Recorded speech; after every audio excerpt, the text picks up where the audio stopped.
All right, let's jump right into it. Today, we're putting on our investment analyst hats and tearing into the data to solve a massive puzzle, the future of Rivian. We're looking at their Q1 2026 earnings presentation and the broader strategic roadmap they've laid out. If you follow the electric vehicle market, you know it is a completely brutal landscape right now. So, we're going to impartially analyze Rivian's latest financials, their massive cash reserves, and their incredibly ambitious plans for the future, strictly through the data they've just released. Our goal for this explainer? Figure out exactly what the numbers are telling us about Rivian's true path to profitability. $13.6 billion. Yeah, just let that sink in for a second. When you come across a number like that in an earnings report, you absolutely have to stop and pay attention. This isn't just the revenue. This represents Rivian's total available liquidity and expected future capital. It is literally the financial lifeline that's supposed to fund their operations, build out new factories, and get them through that notoriously difficult valley of death that claims so many automotive startups. To figure out what that massive number actually means for their survival, here is our roadmap for this explainer.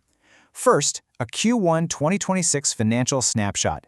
Next, we'll break down that liquidity war chest.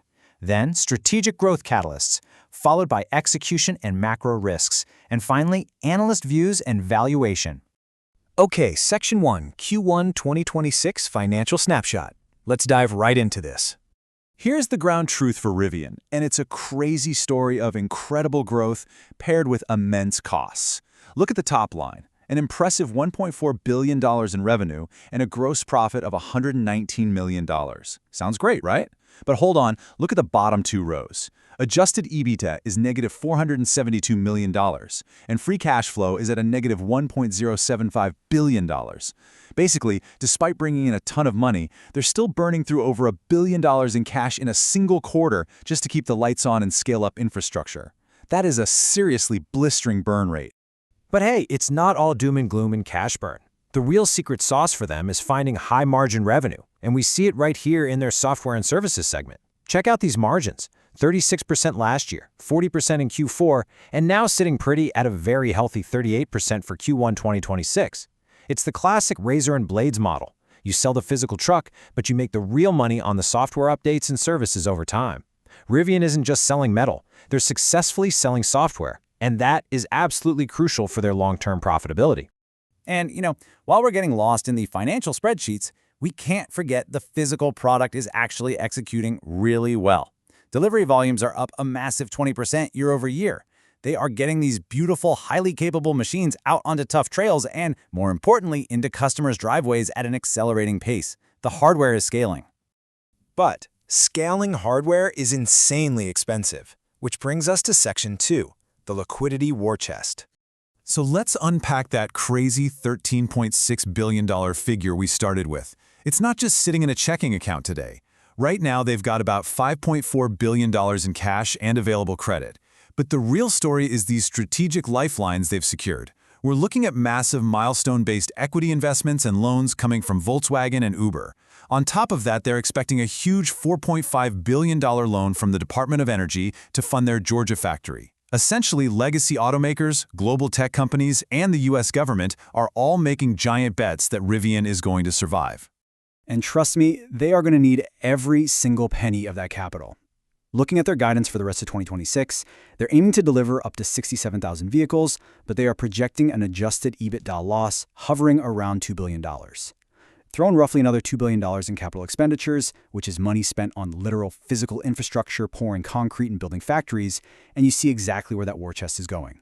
It's being rapidly deployed to cover operating losses and fund the massive investments required to reach the next level of scale. Now, what's really interesting is what they're actually building with all that cash. Section 3, Strategic Growth Catalysts. Up to this point, Rivian has built its brand on these premium flagship models, the R1T and R1S. They are amazing, expensive vehicles. But here's the harsh truth of the automotive industry. To become a true EV titan, you cannot survive on luxury SUVs alone.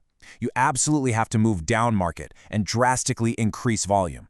And that's exactly the pivot they're making. First, they've officially kicked off production of saleable R2 vehicles, their highly anticipated lower-cost model. Second, they are aggressively monetizing software. A $2,500 upfront fee or $50 a month for self-driving features, that is pure high-margin rocket fuel for the bottom line. Plus, they're expanding their upcoming Georgia plant to pump out 300,000 vehicles a year. This right here is the blueprint for driving down the cost per unit. Oh, and speaking of that Georgia facility, this is huge. They recently announced a partnership with Uber to build up to 50,000 fully autonomous robotaxis by late 2028. This isn't just some cool sci-fi concept. It is guaranteed commercial demand for that massive new factory they're building. It perfectly diversifies their revenue away from just everyday consumers, straight into commercial fleet operations. All right, time for a step back and a reality check. Section 4, Execution and Macro Risks. As analysts, we always have to weigh the CEO's lofty goals against cold, hard reality. On one side, we have the dream, positive free cash flow, tech dominance, and 500,000 units of capacity. But on the other side is the reality, which CEO RJ Scaringe explicitly admitted on the call. They are battling crazy supply chain variability and international conflicts that drive up costs. And sometimes you literally get hit by an act of God. A tornado actually damaged their Illinois factory just weeks before earnings. As if building cars wasn't hard enough, right? Scaling up manufacturing is practically never a straight line. Actually, CFO Claire McDonough hit the nail on the head here. She bluntly warned that the sheer complexity of launching new vehicles is going to negatively impact their gross profit in Q2 and Q3 of this year. Basically, expect some serious margin pain in the short term as they retool before things hopefully turn around into a benefit in Q4. It's going to be a bumpy few quarters. So with all these mixed signals and crosswinds, how is the market reacting? Section 5, Analyst Views and Valuation. This take from Simply Wall Street perfectly captures the current investor dilemma. They calculate Rivian is trading roughly 56.6% below its fair value. On paper, the stock looks like an absolute steal, considering their assets and revenue growth. But read the fine print. The company is not forecast to actually turn a profit for another 3 years. That is a very long time for investors to wait, and a lot can go wrong in 3 years. And you can see that hesitation baked right into the stock price, sitting at $17.18 in this report. That's about 6% under the broader analyst consensus of $18.19. The market is basically in a holding pattern. Investors acknowledge the value of the tech and the big-name partnerships, but they're demanding actual proof of execution on cost-cutting and the R2 rollout before they start pricing in that major future growth. And honestly, it really is a long, winding road ahead for Rivian.